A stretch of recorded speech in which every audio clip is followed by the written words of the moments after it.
c'est vrai que c'est tellement merveilleux de se rapprocher, de se revoir comme ça, là, tout de suite devant. C'est vraiment un moment privilégié. Et ce matin, j'aimerais vous parler, pendant qu'on priait, pendant qu'il y a eu ce temps de prière, de louange, Dieu me montrait qu'il y a toujours deux situations. Mais entre ces deux situations, Dieu est toujours au milieu. Par exemple, quand le soleil se lève d'un côté de la planète, il se couche de l'autre côté. Quand il y a un enfant qui naît dans un endroit, il y a quelqu'un qui meurt dans un autre. Quand il y a de la joie ou de la réjouissance dans certaines églises, dans d'autres églises, il y a de la tristesse, il y a de la peine. En fait, il y a toujours deux situations, mais Dieu est toujours dans ces situations, qu'elles soient bonnes ou mauvaises. Dieu est là. Je vous dis ça parce que ce matin, je suis chargé de vous apporter pas de très bonnes nouvelles, mais Dieu est là. Dieu est là, et quand Dieu est là, il y a toujours une solution. Il y a toujours une chose qui va se passer parce que Dieu va agir.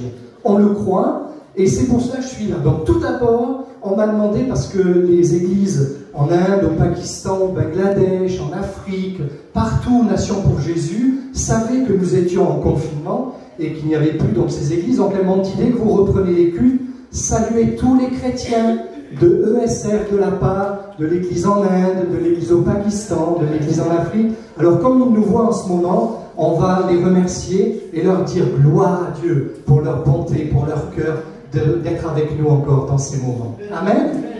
Alors, moi ce matin, je suis venu vous parler très vite, parce que je ne vais pas prendre beaucoup de temps, mais en ce moment, il y a d'une situation, il y a de grosses difficultés en RDC, en République démocratique du Congo.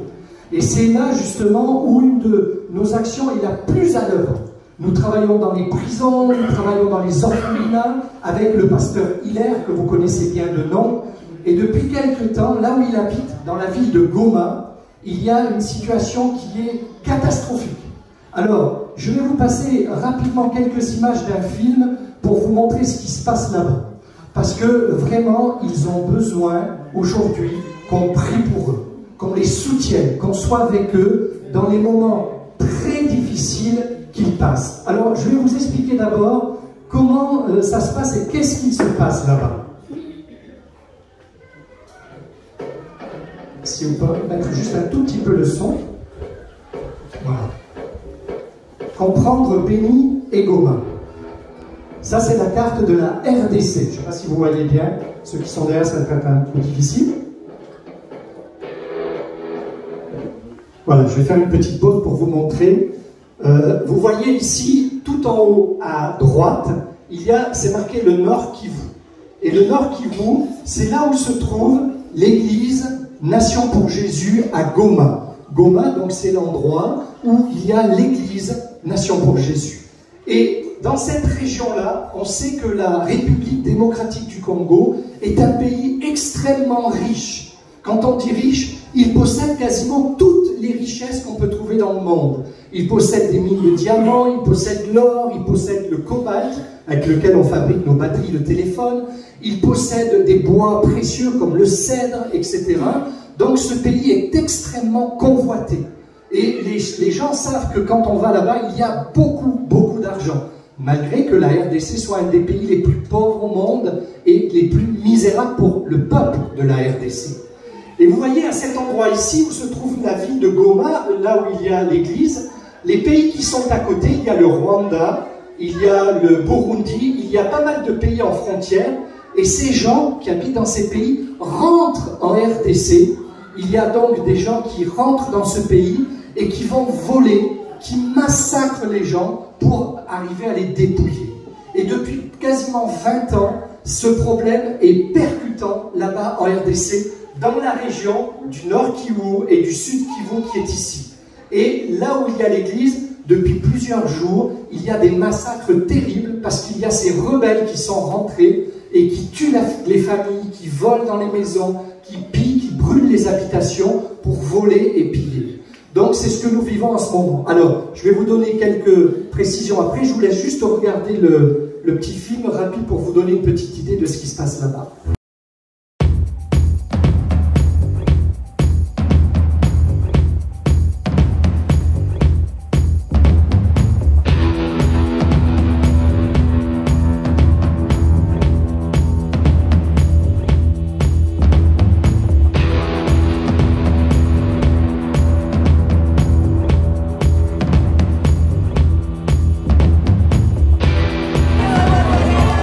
sont inconsolables. À Beni, la population pleure ses morts. Une grande messe a été organisée ce jeudi soir. Le gouverneur du Nord Kivu et des responsables de l'ONU sont présents. Au moins 30 personnes ont été tuées selon le maire de Beni. Plus tôt, les corps ont été découverts à Gadi et Kadougou, deux localités du territoire. Les victimes ont été tuées à l'arme blanche. Selon les témoins, les assaillants sont allés de maison en maison. Ils ont pillé les habitations et assassiné les propriétaires.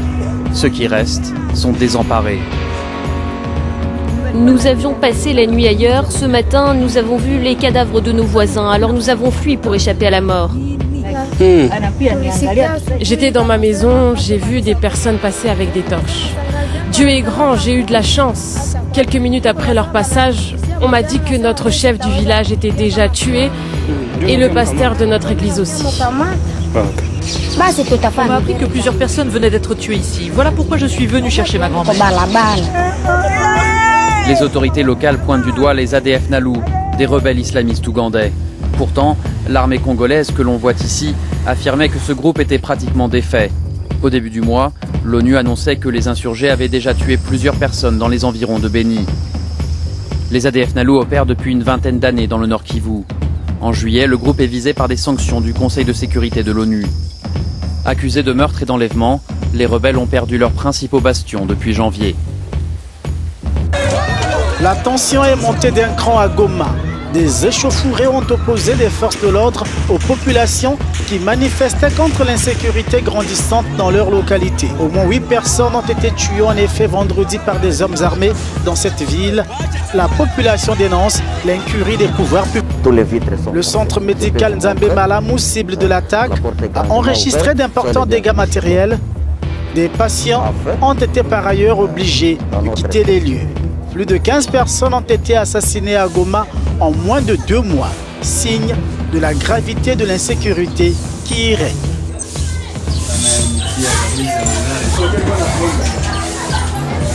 Des cailloux aux gros blocs de pierre, tout est bon pour bloquer la route et servir d'exutoire à leur colère. Ce lundi matin, ils étaient des dizaines à s'affronter dans le quartier de Majengo à Goma. Des tensions survenues entre les communautés Nandé et Kumu, après que 2 civils Kumu ont été tués dans la nuit de dimanche à lundi. Il y a des personnes qui sont mortes dans la nuit et on n'a pas pu dormir. Cette nuit, c'était comme si c'était la guerre. Des tirs et des barricades partout dans la rue. Les gens se sont battus jusqu'au matin. Les affrontements sont survenus dans les quartiers nord de Goma et dans le territoire de Nyiragongo, en marge de manifestations contre l'inaction de l'ONU et contre les massacres des civils dans la région. Plusieurs maisons ont été incendiées, notamment à Majengo. Des violences telles que de nombreux habitants ont préféré prendre la fuite. Les gens sont en train d'être tués par machette et par couteau. Depuis le matin, on n'entend que des tirs. On voit comment les kiosques, les boutiques et les maisons sont en train d'être incendiés. Alors on a peur. On est obligé d'emballer nos biens pour fuir et aller dans un endroit plus calme. Dans l'après-midi, la situation restait tendue malgré le déploiement des forces de l'ordre et l'arrivée sur place du gouverneur du Nord Kivu, Carly Zanzu Kazivita. Le gouverneur a lancé un appel au calme et décrété que l'ensemble des marches et des manifestations seraient interdites jusqu'à nouvel ordre.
Mais il y a quand même une bonne nouvelle.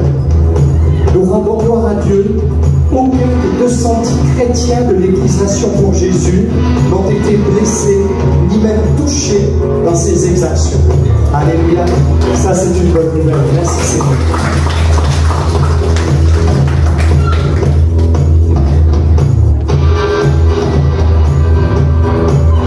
Voilà.